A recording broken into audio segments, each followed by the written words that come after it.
Welcome to the 2025 Chicago Public Library Foundation Awards. This room is so filled with library love. We're so grateful to have you here. I love libraries because I think they're magic. They're one of the great inventions of human society. So to be at an event by libraries, honoring people through libraries and celebrating the work of libraries is really an honor.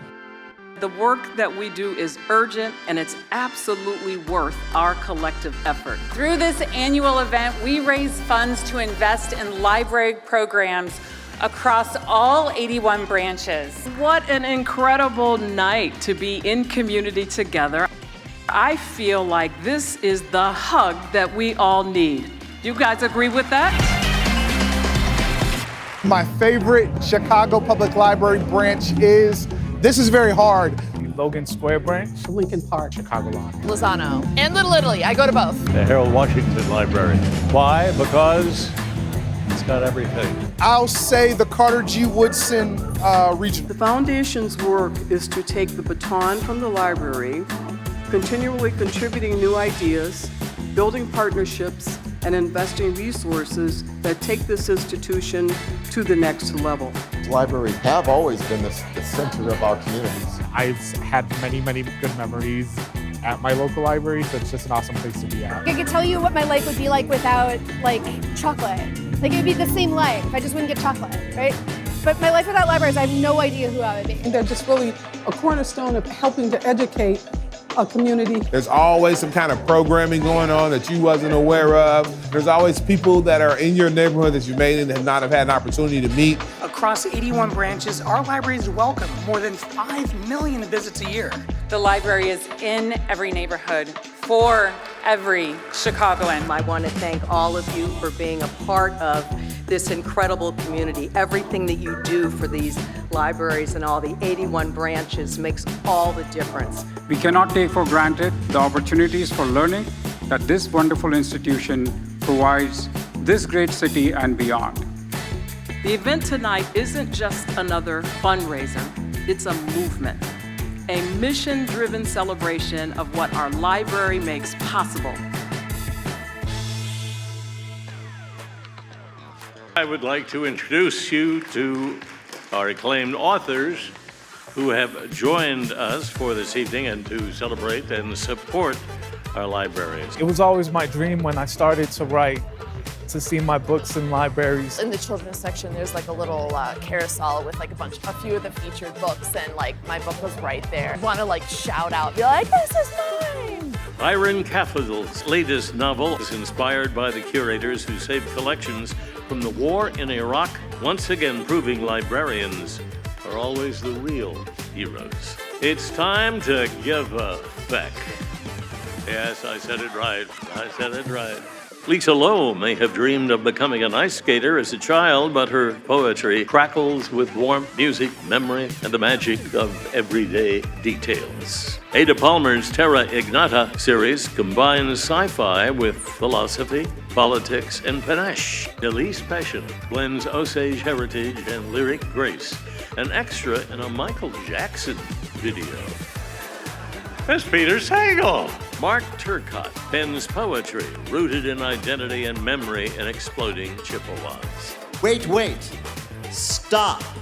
In a 60-plus year career of broadcasting, you finally made a mistake. You left out a letter. The letter being K for Curtis. Because Bill has, of course, written a new book. And now please welcome our 2025 author awardees. José Olivarez joins the ranks of our 21st Century awardees. Tonight's Carl Sandburg Literary Award winner, author of dozens of books, and this year's 2025 Pulitzer Prize winner for his novel, James, Percival Everett. Let's give him a real Chicago celebration. Earlier this year, we lost two of our founders, Cindy Pritzker, our visionary founding chairman, and Bruce Sagan. Bruce's legacy lives on through his unmatched commitment to Chicago's institutions of art, journalism, and libraries.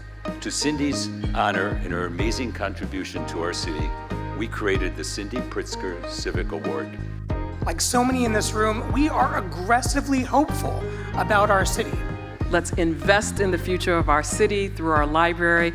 Thank you so much for being here tonight and for supporting us so that we can continue to do amazing programming. Because when the world feels divided, or people may feel excluded, the library stands for something profoundly democratic, which is that everybody belongs.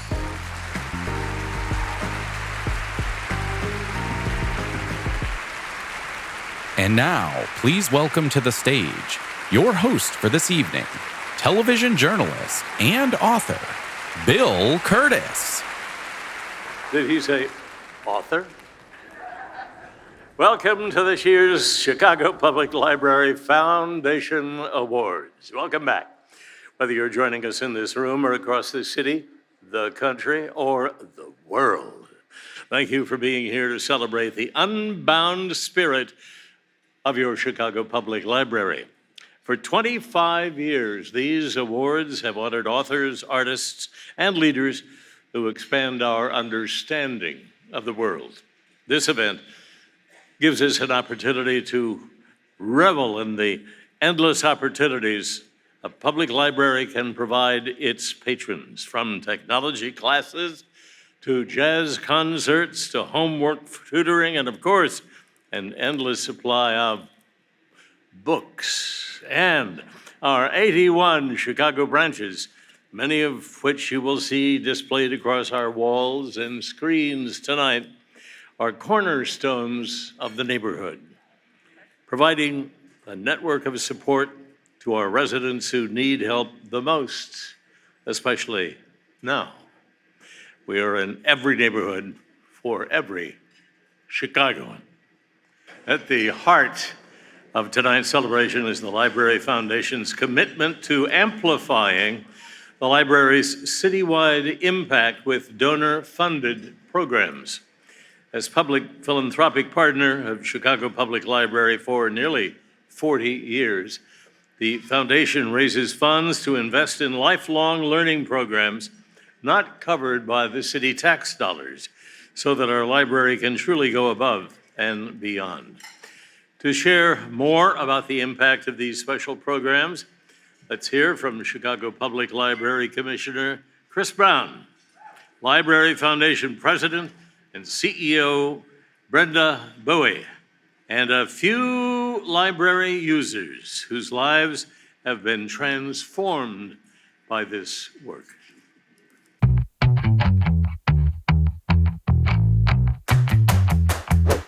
We're here at the Little Village Library because in this moment, when belonging is being questioned, we need places that hold our stories and remind us that we belong. Libraries are where Chicago tells its story. Honest, complex, and ours. Libraries are where authors and readers, ideas and experiences sit side by side. Where every story, familiar or new, finds a home. Generation after generation, civic leaders and staff have built something lasting. A citywide system of neighborhood libraries filled with books and the people who bring them to life. Together, we are proud of our shared commitment to learn, discover, and connect, keeping Chicago a world-class city with a world-class library. Thanks to your generous investment, we can work hand in hand with the library to uplift our vibrant communities and meet the needs of all Chicagoans.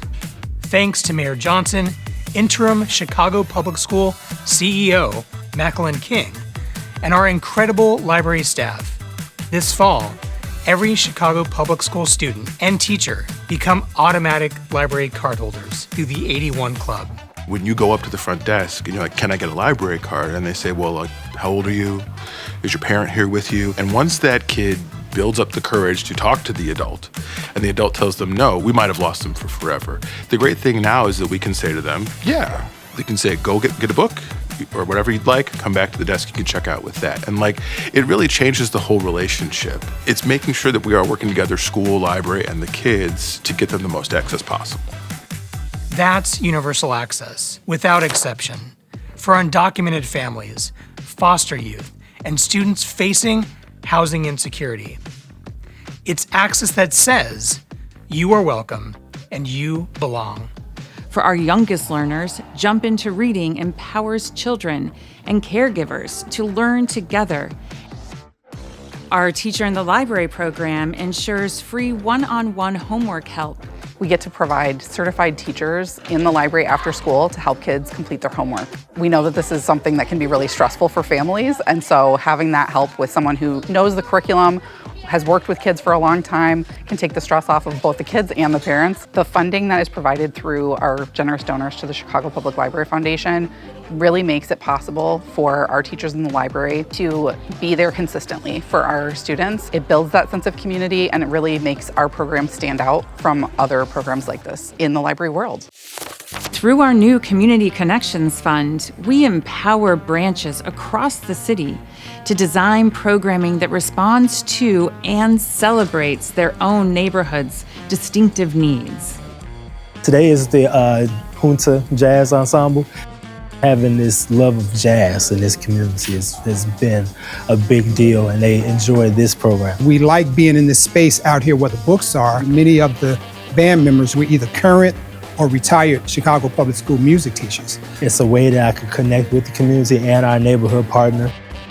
When I found out that they were having music here today, here I come. We can't do anything by ourselves. We have to do it together. And so that's what we want to do, bring the different people together to see we are all one. We are all one. Belonging also means preserving our collective memory.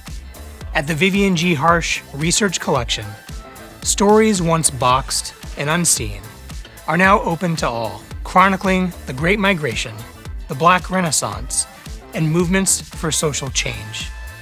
With support from the Mellon Foundation, we've processed more than 400 linear feet, a full city block of archives.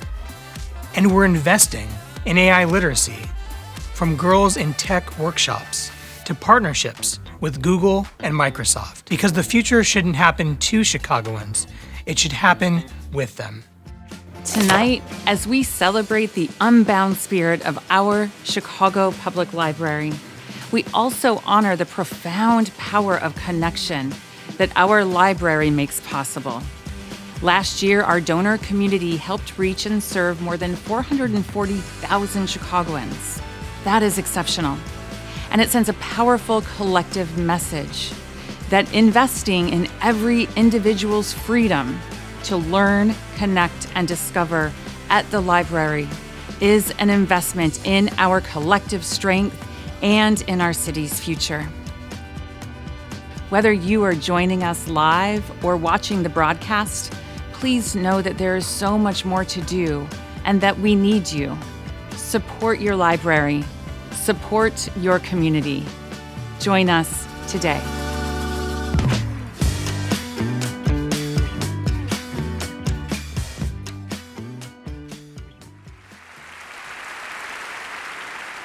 Thank you.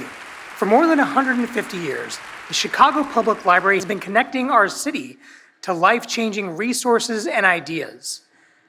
You just saw in that video what that looks like. Across our great city, from Rogers Park to Roseland, from Austin to South Shore, we welcome Chicagoans of every age, background, and neighborhood. And at a time when so many communities are rebuilding connection and trust, the library stands firm as that place of welcome and renewal. Our 81 branches are spaces where possibility becomes real. And in a world that too often tells people they don't belong, we say your dreams can grow here. That, of course, is what it means to be unbound.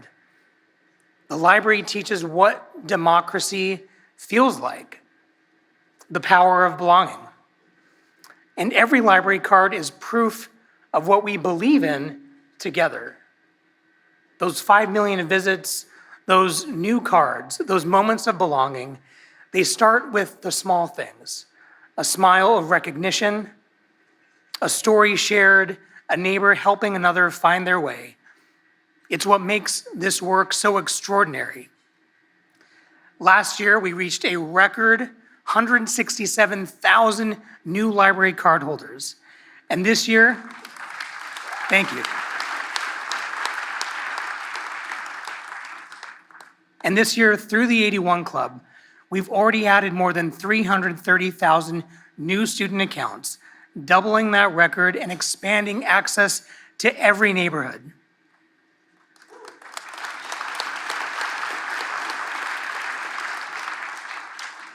But what's remarkable, of course, isn't just the numbers. It's what they say about who we are as a city, our enduring compassion and care for one another, our shared humanity, and for what we all still believe in together.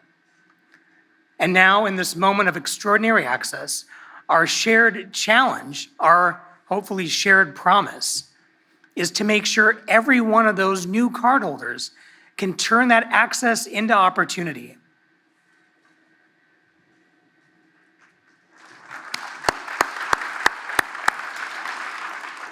Simply put, the Chicago Public Library creates access, and there are more new cardholders than ever. So now, the Chicago Public Library Foundation provides activation through engaging a community of donors and partners who believe in the power of lifelong learning in our city's library. So let's envision what is possible together and what it looks like to transform access to library cards into activation into library programs. This means more children and families than ever in our early learning programs, more students getting critical homework help in our Teacher in the Library program, more teens than ever in our U-Media spaces, and more need than ever for our digital literacy programs to support our city's workforce, more individual learning journeys set in motion, and our communities strengthened through collective learning and action. You provide the fuel for this kind of activation. So in this moment, let's come together to ensure that every library card becomes a portal for transformative learning and discovery that impacts generations to come. Thank you so much for everything you do for this community. And now begins our award presentation. Our first award tonight is the 21st Century Award. We have many alum of our 21st Century Awards in the audience tonight. I am joined by 2020 honoree Nate Marshall to present the award to José Olivarez. And first, this video. I really am starting to believe that language is untranslatable.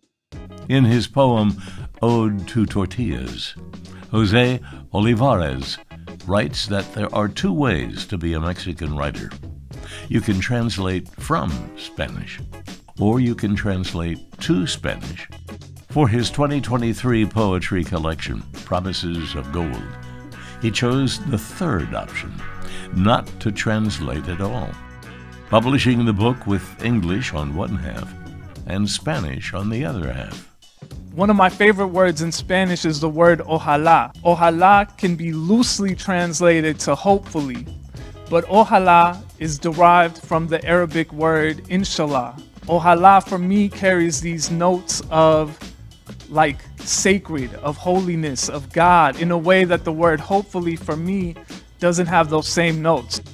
This insight into language and how it relates to identity is one of the reasons José Olivarez is one of the most impactful and celebrated writers of the 21st century. My parents are Mexican, who are not to be confused with Mexican Americans or Chicanos. I am a Chicano from Chicago, which means I'm a Mexican American with a fancy college degree and a few tattoos. His first book of poetry, Citizen Illegal, was a finalist for the Penn Gene Stein Award and a winner of the Chicago Review of Books Award for poetry. I was trying to write a book that I could have used when I was a teenager, that might have helped me feel like I was at home, that might have helped me feel seen. So, I'm glad that people relate to it because that's what I wanted, In the follow-up, Promises of Gold, He wanted to write a book of love poems for the homies. And so I wanted to write kind of a book of poems about all the ways that our friendships are so central to to our growth as people and to our loves. His work challenges the notion of what language should say in favor of what it can say. And by removing those restrictions, allowing someone to define the world on their own terms. For me, identity changes, right? It's not a static thing. Try to write something with the intention of making it clear, but also at the same time, really bringing out some of the things that make it complex. I think it's powerful when you begin to articulate yourself, right? Like that feeling of getting to name yourself and define yourself. Please join us as we celebrate this year's 21st Century Awardee, José Olivarez.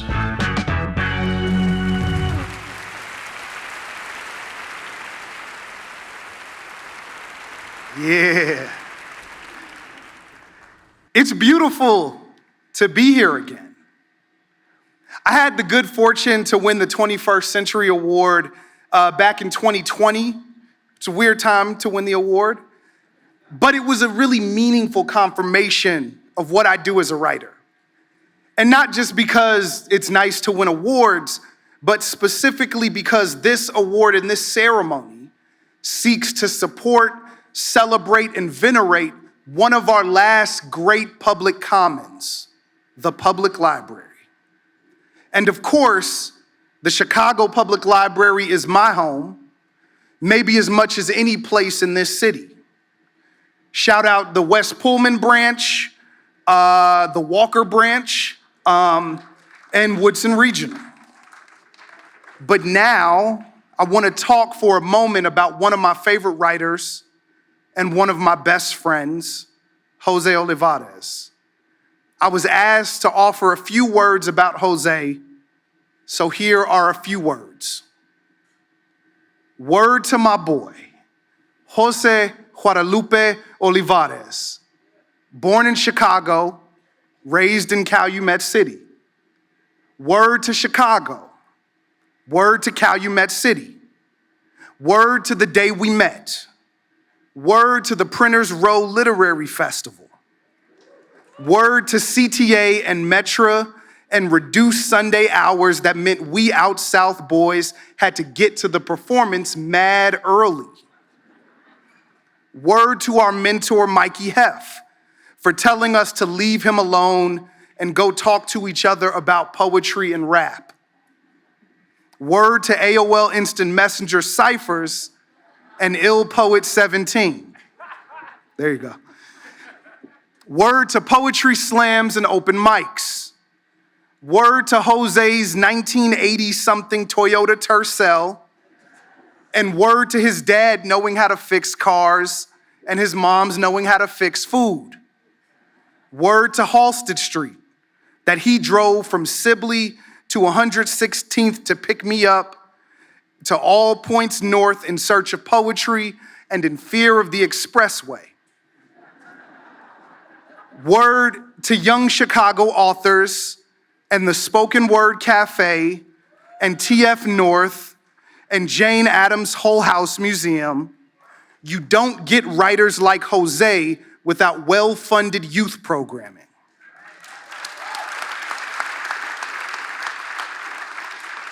Word to his first chapbook, Seeing Double, that he wrote with our homegirl, Sydney Edwards, who passed away on this day 2 years ago, and who is looking down proud of José today. Word to Citizen Illegal. Word to Promises of Gold.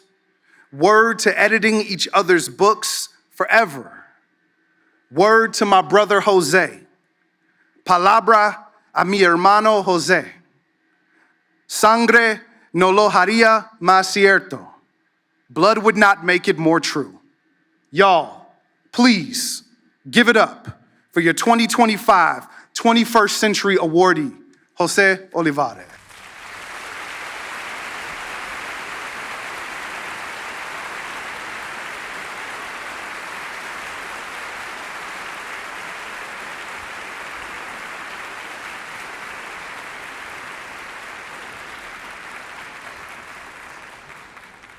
Oh, man.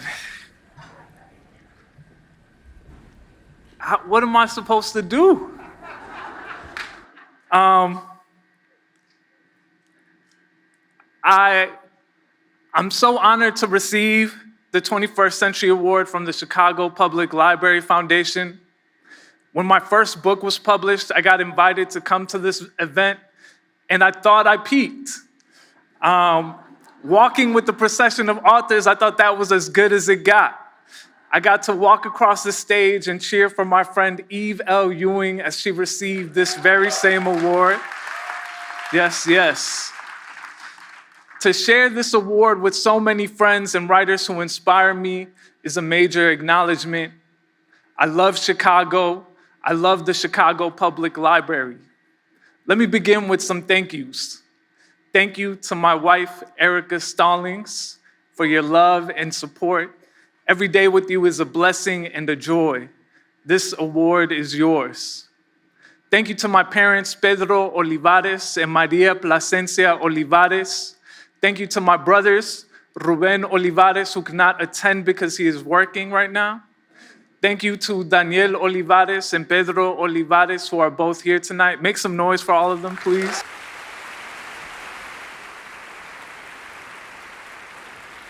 Thank you to mis tíos y mis tías y todos mis primos. Los quiero demasiado.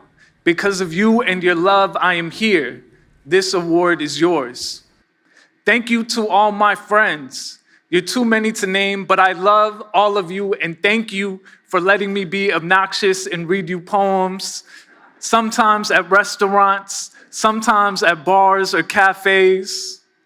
Thank you to my teachers, and especially Mr. Mooney, who was the poetry slam coach at TF North. Yeah, you can give it up for them. Thank you, Mr. Mooney. Thank you, Mrs. DeYoung and Ms. Bittner, for your belief. Thank you to Professors Eric LeMay and Glenda Carpio, who encouraged me while I was a student at Harvard University. This award is yours. And I just want to say really briefly that Sydney Edwards is an incredible poet, and I am so honored to be her friend and still thinking of her every day. And I'm at a loss for words. I just feel so, what's the word? I'm maybe beyond language for what it means to be able to be here with all of you on the anniversary of her passing and to know that she is still here with us today. So I wanted to say that very briefly.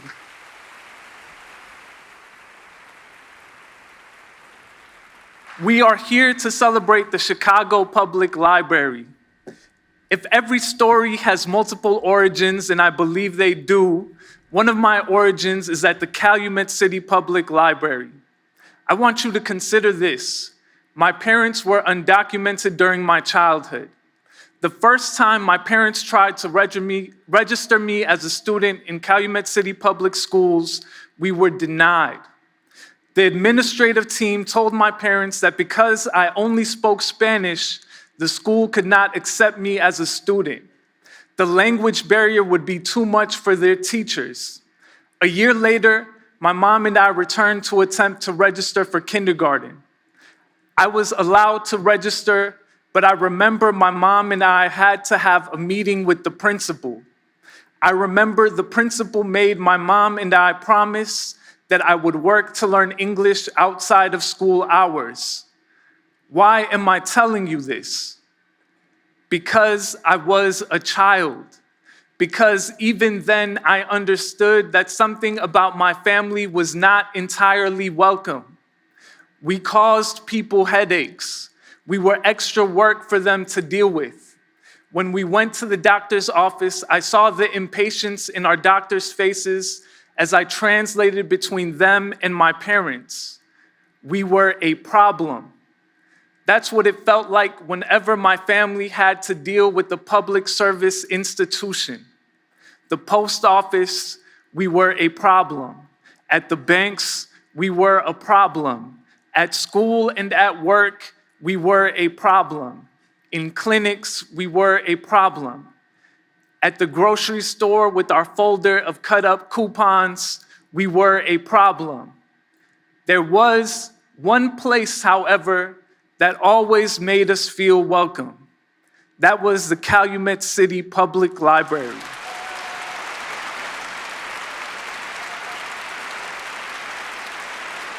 I need you to understand, the only time I ever felt nervous in the library was when I had to check out books at the register.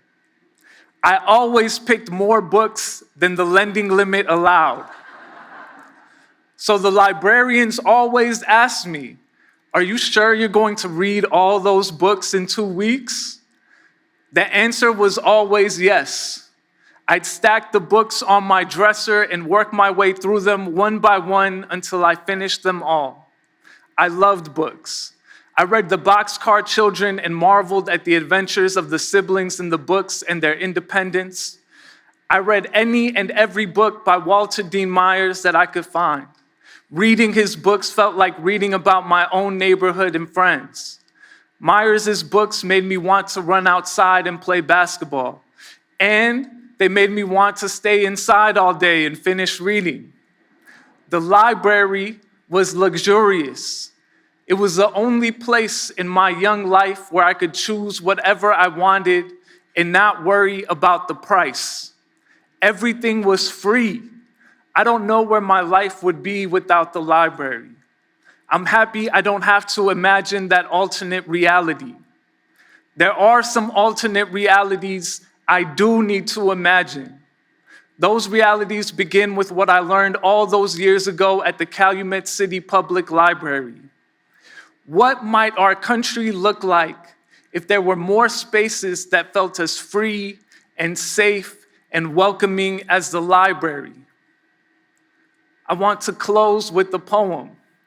This is a brand new poem, so hopefully it doesn't stink. Listen, you never know. I was asked by Stanley K. at the Chicago Magazine if I might consider writing a poem to go alongside a photo essay documenting the presence of federal agents here in Chicago and documenting all the ways that Chicagoans are keeping Chicagoans safe. Here's what I wrote. This poem is called When We Win. When we win.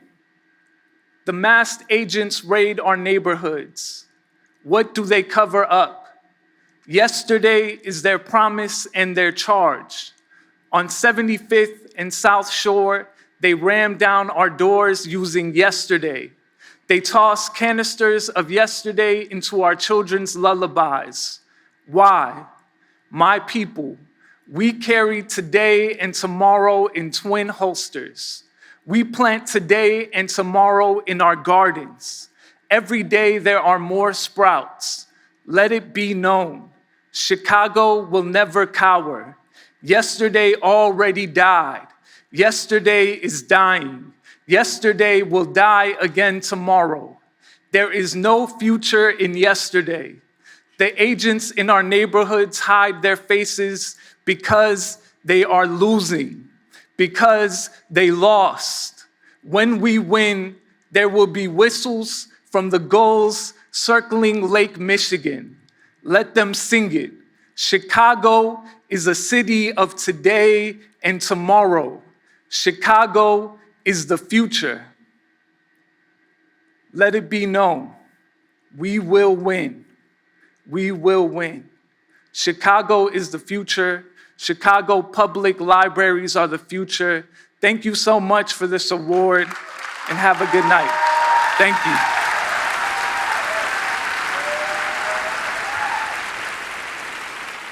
Please welcome back to the stage, co-chair Cheryl Thomas. You've got me again. How do I follow that? Earlier this year, we said goodbye to a visionary leader whose impact continues to shape the city we live in and the library we are celebrating. Cindy Pritzker believed libraries could change a person's trajectory in life. She understood that each library building went beyond doors and walls, windows and shelves. It could be an engine of possibility, opening doors to new information and ideas for Chicagoans of all ages and backgrounds. And that a rising tide lifts all boats. Cindy founded the Chicago Public Library Foundation nearly 40 years ago, and her bold vision and laser focus for this organization is an inspiration to us every single day. And you know about Alexander the Great? Ladies and gentlemen, please join me in thanking someone who symbolizes the epitome of public service. Tonight we salute Cindy Pritzker. Cindy Pritzker. Cindy Pritzker. Cindy Pritzker. This is Cindy Pritzker. Few people have ever been as committed to serving the people of Chicago as Cindy Pritzker. What are you reading? I'm a hands-on person and I like to be able to do something. Cindy worked really hard and created the foundation, which has grown to be the #1 library foundation in the nation. As the founder of the Chicago Public Library Foundation, she brought education access and new opportunities to millions of the city's residents. Today we officially dedicate our new permanent central library for the city of Chicago. This institution of knowledge reaches out to all and welcomes them to read and study and learn. Through her work with countless other organizations, she uplifted the arts and humanities. And her advocacy for everyday people inspired others to take up the spirit of public service across the city. Thanks to Cindy, today we have one of the most visionary private-public partnerships in the country. I hope you all get A's. We are honored to officially name our annual award for public service as the Cindy Pritzker Civic Award. Thank you very much for having me. It is truly an honor and a pleasure to be here tonight. My mom was the coolest. She was amazing in so many ways. She was deeply curious. She got a tattoo at 90 to see what all the fuss was about. And she hauled 7 of her grandchildren with her to get the same tattoo. She was funny. She was incredibly intelligent. She also had a magical ability to relate to anyone and everyone. And yes, she did a lot for many organizations in this city that she adored, but nothing gave her more joy than her work with the library. When Mayor Harold Washington appointed her to the Chicago Public Library Board in 1984, she was excited to take on a new challenge. That challenge became her life's passion, and she held the library dear until she passed away in March at 101. Our family is thrilled and honored that the Foundation Board has named this award for Mom. Thank you to Commissioner Brown, Chicago Public Library CEO Brenda Bowie, and special thanks and deep, deep thanks to CPL President Linda Johnson-Rice, Foundation Chair Bob Wislow, and the amazing Donna LaPietra and Bill Curtis, all of whom are not just wonderful friends to the library, but dear, close friends of our entire family. Mom's legacy will live on through this award, and for that we are all deeply grateful. Thank you. My name is Mary Dempsey, and I have the honor of serving as Commissioner of the Chicago Public Library. When Mary Dempsey assumed the role of Chicago Public Library Commissioner, she took oversight of a system that desperately needed transformation. We were living in the dark ages as far as the library was concerned. Many areas of the city did not have easy access to a library. Technology in the library was near non-existent, and much of the infrastructure was in need of an upgrade. In her nearly 2 decades as commissioner, she didn't just spearhead an update of Chicago public libraries. She reimagined what a public library could be. Here in Chicago, Southsiders have a brand new library. Chicago has a brand new public library. Chicago has a new public library. It's a nearly 14,000 square foot building and the 18th library opened in the past 3.5 years. 44 neighborhood branches were built or renovated. I don't have the internet, but I want to. If I need research, I go on there. Every single library branch saw its technology access improve, equipping Chicagoans with internet access for the first time. The Chicago Public Library is playing a role not only in letting young people and adults get access to books, but also now to computer technology. Programs like One Book, One Chicago and U Media were implemented. Chicago, by the way, the only city in the nation currently building neighborhood libraries.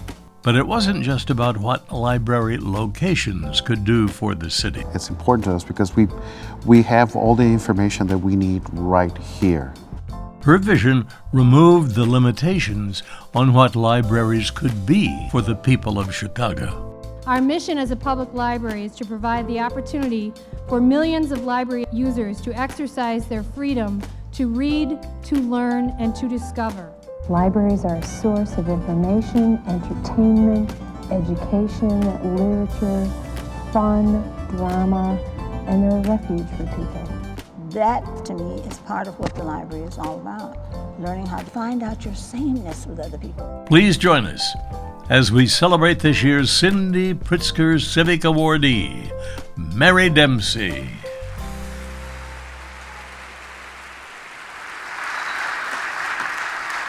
Joining me to present the award to Mary Dempsey is Amy Eshelman, former First Lady of Chicago and past Assistant Commissioner of Chicago Public Library.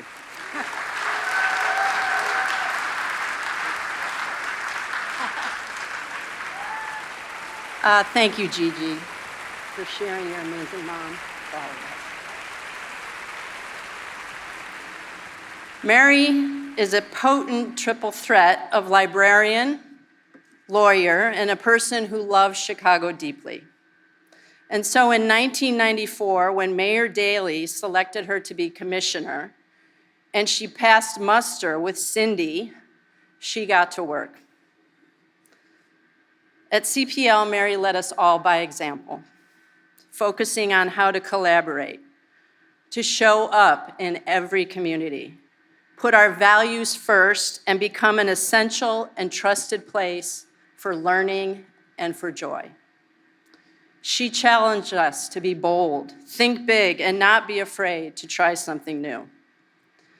I learned to literally and figuratively navigate Chicago while riding around in Mary's car, checking in on library construction projects and looking for potential property to build new libraries. Nothing gets Mary more excited than construction. You have heard tonight about the many tentpole programs launched because of Mary's vision, created long before the words equity and inclusion were commonplace. Their common thread, as Mary knew then, was and remains about making our libraries more accessible and relevant to all Chicago's residents who need them most. Mary's public service and civic commitment didn't just happen at CPL. In 2005, Mayor Daley asked her to take a 6-month leave from the library to reform the city's procurement process. Working in partnership with another smart, committed, no-nonsense city employee and attorney named Lori Lightfoot, Chicago's procurement processes became more transparent, accountable, and equitable. Thank you, Mary, for all you have accomplished in service to Chicago and its residents. Please welcome my dear friend, Mary Dempsey.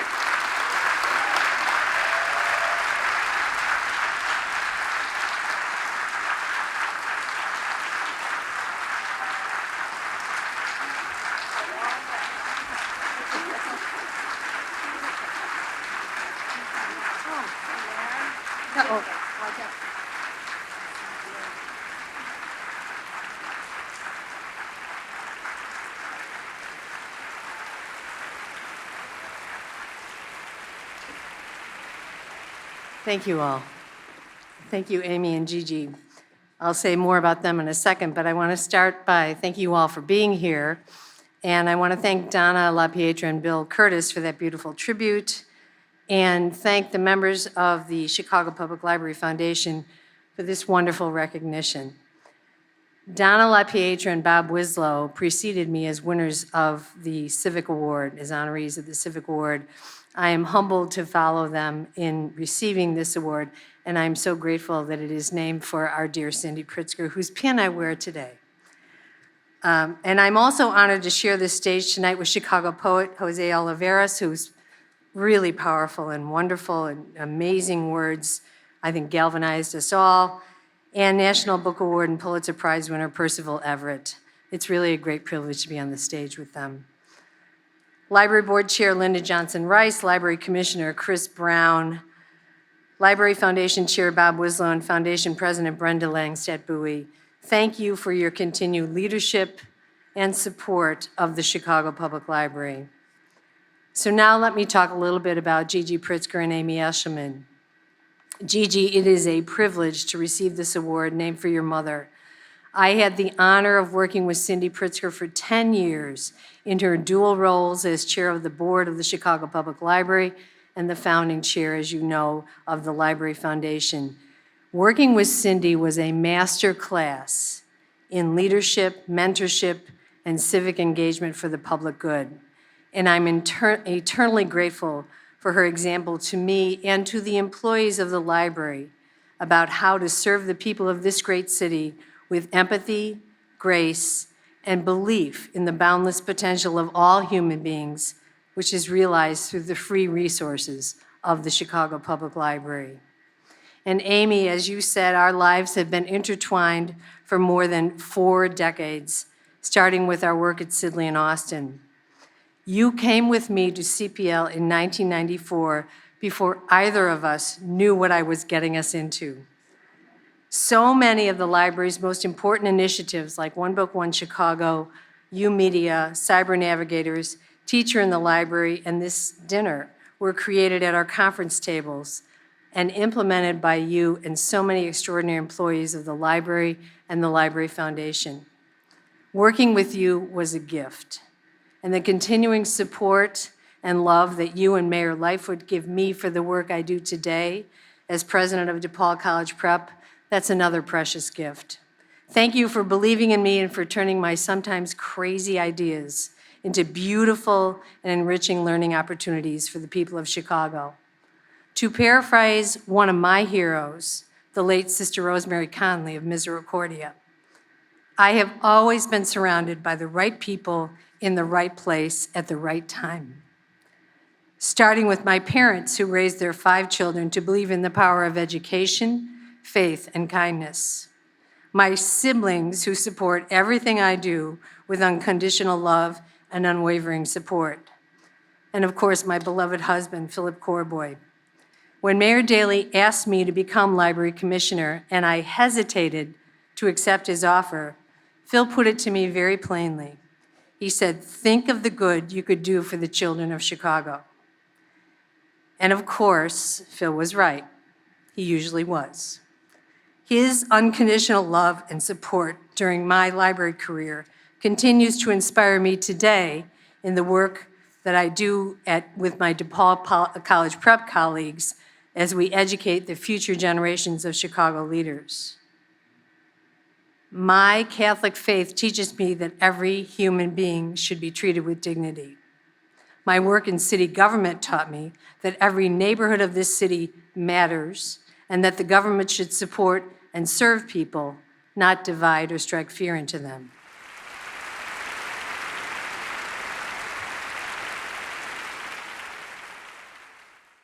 I love the city of Chicago, and I was privileged to be in the right place at the right time, working with the right people in public service to our city. Tonight, we celebrate how free public libraries give everyone, regardless of their legal status, access to the wisdom of the universe without fear of censorship or judgment. The women and men of the Chicago Public Library are at the forefront of this work. They are the real heroes. I believe in the rule of law and our Constitution. I believe that people are basically decent. And I believe that free public libraries save democracy, but they can only do that if they are well-resourced. Public library budgets should be increased, not reduced, especially now. So thank you all for being here. And thank you for the Cindy Pritzker Civic Award. It inspires me to continue to work with and for the people of Chicago. And finally, I'd like to close with 2 pieces of advice that I give the seniors of DePaul College Prep each year at graduation. Number 1, register to vote and exercise that right in every election.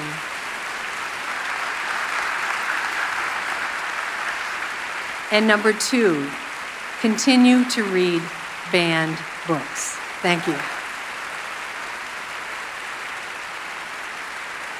Please welcome back to the stage, co-chair Kimberly Good. All right, hello again, and congratulations once more to Jose and Mary. You are both so worthy. Now, tonight I wear many hats, sponsor, board member, co-chair, and donor. In 2024, I joined the Library Foundation Board, served as co-chair, and I'm happy to be here again today. I want to acknowledge that we are all so deeply committed to the mission, and I'm especially proud to represent BMO, our presenting sponsor tonight. Yes, give it up for that. We need sponsors. At BMO, we are guided by our purpose to boldly grow the good in business and life, and we believe that a bold and responsive public library is essential to building strong communities. So thank you all for being part of this high-impact, high-need programming and supporting everything so that our neighborhoods can thrive. Now, over the years, the foundation has honored transformative voices, including Ann Patchett, Margaret Atwood, Toni Morrison, Salman Rushdie, and Colson Whitehead. We've been fortunate enough to celebrate many Pulitzer Prize-winning authors, but this year marks the first time, as you heard, that we're honoring an author who won the Pulitzer Prize the very same year. In fact, Percival Everett, as you heard, accepted this award just days before being named a Pulitzer Prize winner, so we feel super cool and blessed to have him here today. Now it is my honor to introduce this year's Sandburg honoree. It's said that inspiration can come from the most unlikely places. I was playing tennis, and I hit the ball maybe 2 body lengths out of the court, and I thought to myself, has anyone ever told the story of Huck Finn from the point of view of Jim? In the case of Percival Everett, we're glad it struck no matter where. His 2024 novel, James, a retelling of Huckleberry Finn from Jim's perspective, won this year's Pulitzer Prize and the National Book Award for its groundbreaking take on a renowned story. I want to thank the National Book Foundation and the judges for putting their reputations on the line here. But Percival Everett has been shunning categorization for years as one of America's most original authors. When I would go to the bookstore, if I were to see black characters, they would be depicted in novels of the antebellum South or in the inner city. That wasn't my family. My father was a doctor, my grandfather was a doctor. We didn't exist in print or on screen. He has written 24 novels, from I Am Not Sidney Poitier, about, you guessed it, not Sidney Poitier, to Frenzy, about a Greek god and his assistant. I wrote a novel about the Greek god Dionysus, and it was turned down by a couple of houses. This editor said, can you tell me what does Dionysus have to do with black people? His novel, Erasure, delves into how the publishing industry constrains African-American writers and was adapted into the 2023 Oscar-nominated film American Fiction. Wait a minute, why are these books here? I'm not sure. I would imagine that this author, Ellison, is black. That's me, Ellison. Yeah. He is me, and he and I are black. Everett's stories aren't just a personal rebellion against tropes and expectations. They are a way for readers to push back against the forces that create those boundaries to begin with. Reading is perhaps the most subversive thing we can do in any culture. Fascists ban books. It's a performative act by small and frightened people. They're afraid people having agency, literacy, and information. Please join us as we celebrate this year's Carl Sandburg Literary Awardee, Percival Everett.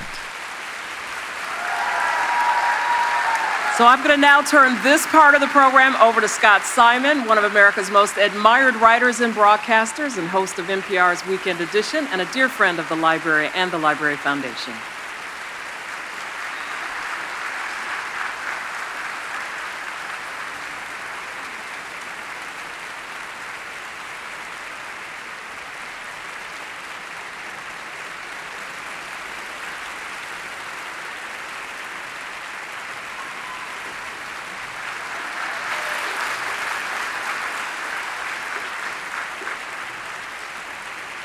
Congratulations.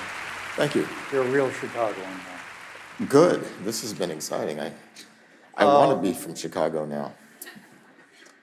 I feel the need. My wife and I always enjoy coming home. We hear a lot of loud voices. I think a night like us, like tonight, reminds us this is the greatest city in the world.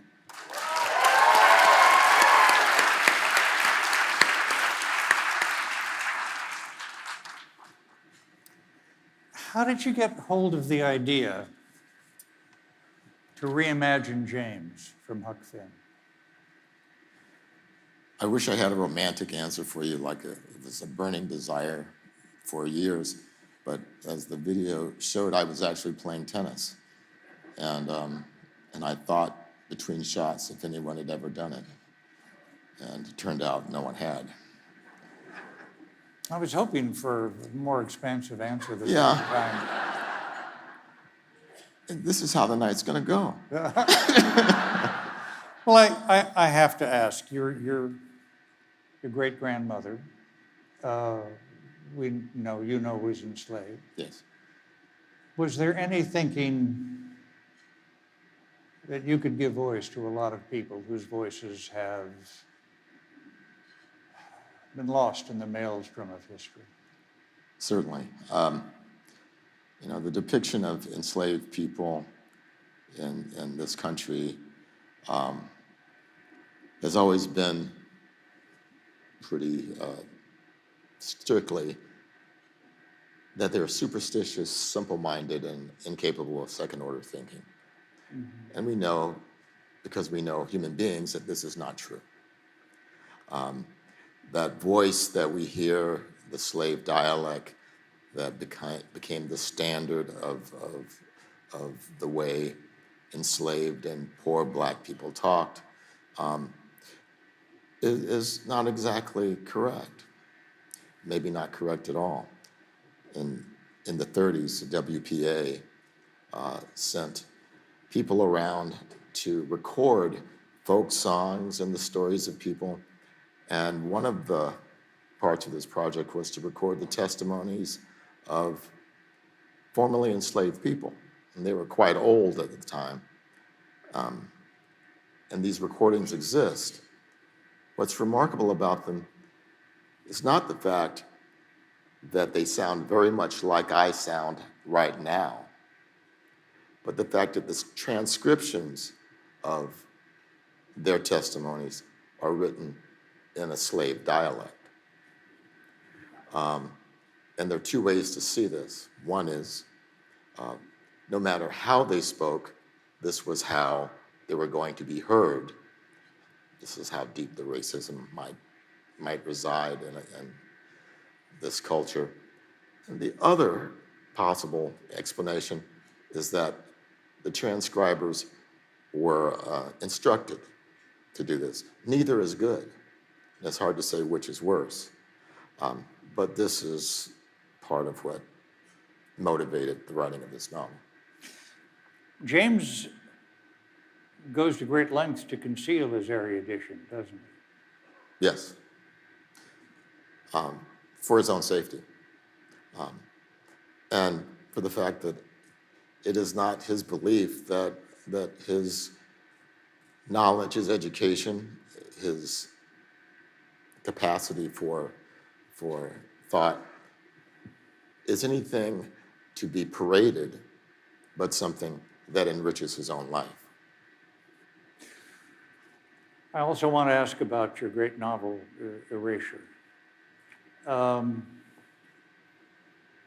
What are you concerned about in American publishing that casts Black writers in a certain way?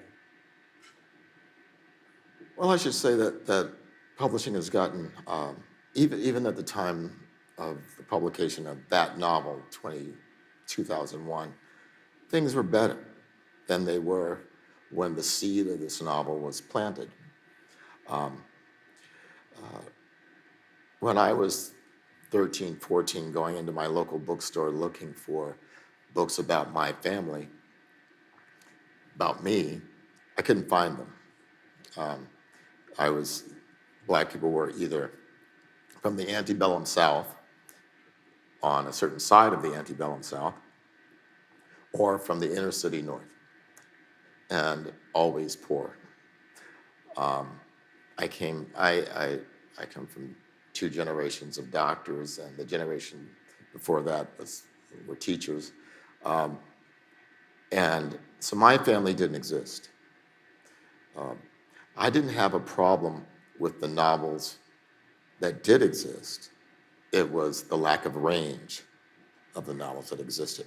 And it was confusing because from my grandfather and father's bookshelves, I understood that the novels of the Harlem Renaissance of the 30s and 40s did depict a range.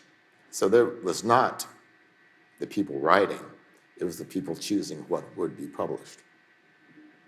And may I ask, in front of all these people, how did publishers feel about your attack on this? Well, they bored me to death because no one disagreed with me. Well, I should say that the novel found a home with a university press to begin with. So I guess that I should read that as commercial presses weren't terribly responsive to it. But the novel gained some traction. I never understand how that happens, but it did, and has survived. And now it turns out I had something to say. Are we hearing enough voices today? Are we never hearing enough voices?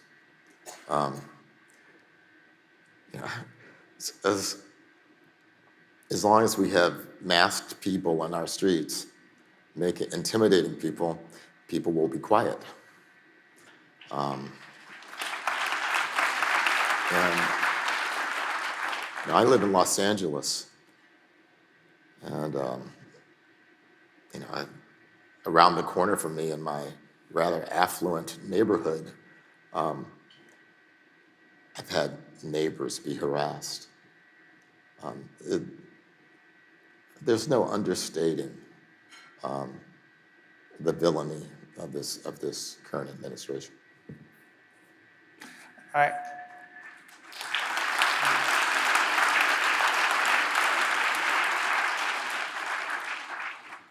Your first novel, 1983, about the third baseman of the Seattle Mariners.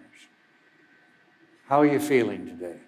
First of all, I should say that I wrote that when I was 5. Did I mention the year? You did, yes. I didn't mean to. I'm sorry. It's okay. Yeah. I remember being told I was too young to read it then, so yeah. Well, it's too bad.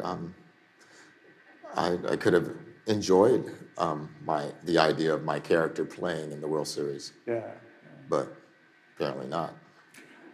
And I moved to ask you, this is something I didn't know until this afternoon. You have a career as a rancher. I did. Yeah, had a career as a rancher, yeah. How did that come about? I worked ranches during and after graduate school. And when I moved to California, I bought, I guess you'd call it a derelict ranch, and rebuilt it and trained, worked with problem animals. So I trained a lot of dressage horses, but especially mules. Yeah. Well, the mules is what particularly intrigued me. Firstly, may I ask, is there a noteworthy resemblance between mules and novelists? Well, the mules I worked with, unlike working with novelists, I preferred to work with the whole animal. But mules they're really smart, and this is why they have the reputation for being stubborn. As a horse, as beautiful as they are, and as much as I love them, are 1,000 pounds of dumb muscle. And if you kick one, he'll walk right off a cliff. If you're on a mule and you head for the cliff, the mule might stop and throw you over, but he's not going over. And so that's the excitement, and that's why I love mules. Is they're very difficult to train because it's very difficult to convince them that you know more than they do. And in that way, they are like writers. You are so prolific. At the same time, do you have a file full of ideas that have yet to go anywhere?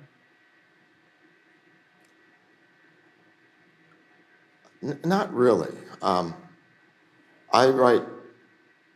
chosen this profession because I like to study. I find subjects, and I often don't know I'm working on a novel until a couple of years into delving into something. For a couple of years, I was crawling through caves. I was finding caves all over the US, developed caves, undeveloped caves. In a way, I was cheating on my wife, who didn't like me climbing. So I just went down first instead of up, and she didn't have the same fear. But finally I said to my best friend, I don't know why you keep going into these caves. And he slapped me and said, you're working on a novel. And I had one of those epiphanies. Yeah, you're right. The novel was called Wounded, and it has in it a cave. And in my fashion, I didn't need to go into any caves to write that novel. But he gave me permission. And we should note, of course, you're married to a great novelist. I am. As I said to you, that reminds me of a joke yet to be told. Two novelists walk into the kitchen. What's that like, to be married to another novelist? Well, it's great. I don't know if I'd love my wife any less if she weren't a novelist. Yeah. I might like her a little more if she weren't so much more talented than I am, but... Do you wrestle over metaphors? No, that was my idea? Anything No. like that? We work so differently in that I have no discipline whatsoever. I never work with a schedule. If anyone ever comes to me and says, let's go to a movie, I go to a movie. So you never say, I have work to do? I have never said, but I have to work. How do you get so much work done? Drugs.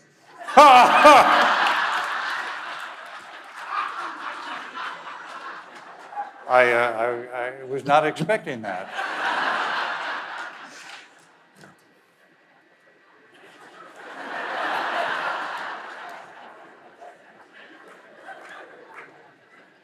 Are there any masked people that are entering the... James writes his own story. Yes. What impels him to pick up the pencil and to write his own story at that particular point?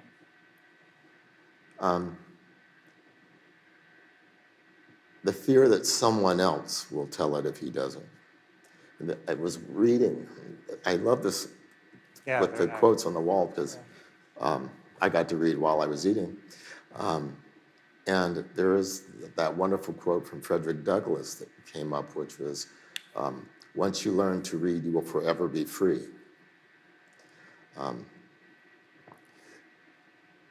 And I think education, and that's the beauty of it, which is why it's under attack. It's difficult to speak once someone has shown a video of the things that you say repeatedly. But I feel quite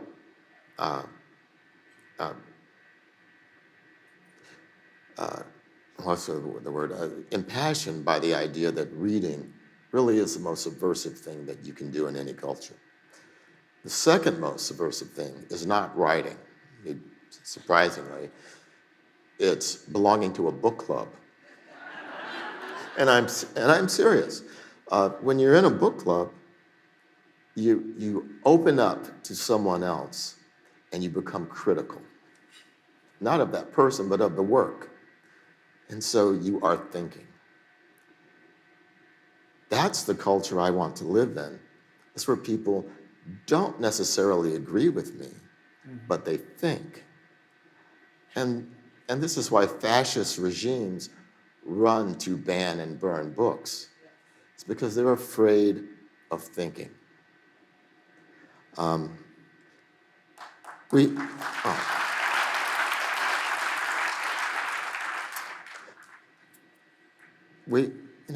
I feel like the laziest person in the world most of the time. I mean, obviously, I must work because I have this work to show, but I feel lazy. And then I look at our culture and I think, no, this is a lazy culture. And I don't want to live in this culture. I want to live in the culture. It's easy to become seduced by this. Not for me, I mean for all of us. We're all in here and we love books and this feels good. But imagine this, if I sell 50,000 books, my publisher will be thrilled. If I sold 50,000 recordings of music, I would never record again. Readers are a small fraction of our culture. And to keep doing this, I have to remind myself of how art works. Picasso made a painting early in the 20th century that changed the world. Guernica. It told the world what Franco was doing in Spain. But very few people ever saw it. Very few people do see it. So I have to think that the presence of our art in the world will in some way affect the world. You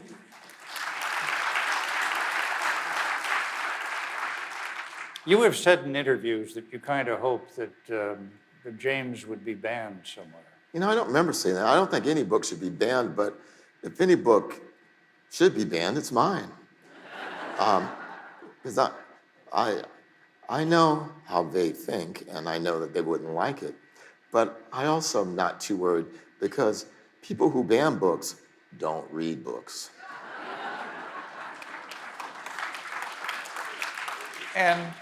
And finally this, what's the role for writers and literature now? Or there's not one role, but what is some of what writers and literature can be doing now?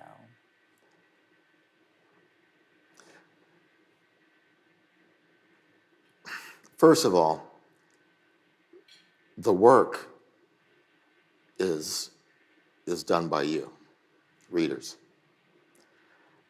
I might make a novel, but what I think I mean doesn't matter at all. You make the meaning. Readers make the meaning. Readers make all of this have sense and give it importance. At best, I'm a facilitator. And I'm not saying I don't do some work to create it, but the real exciting part is when an audience comes to it. The only thing that writers can do is continue to observe and to make the work. I can't make a case for a writer being that important. We're important like a landscape is important. We're there, and we should keep doing what we're doing, but we're not special. The work is special.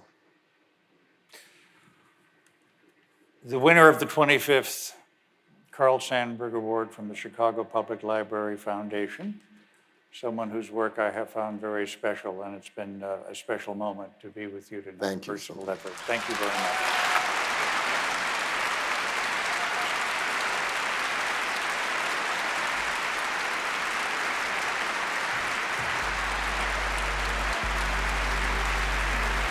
This concludes this year's Chicago Public Library Foundation Awards program. We thank you for joining us celebrating Unbound Power, of this community. Your journey doesn't end here. Unlock your new opportunities and keep exploring at your neighborhood library branch. Good night, everybody.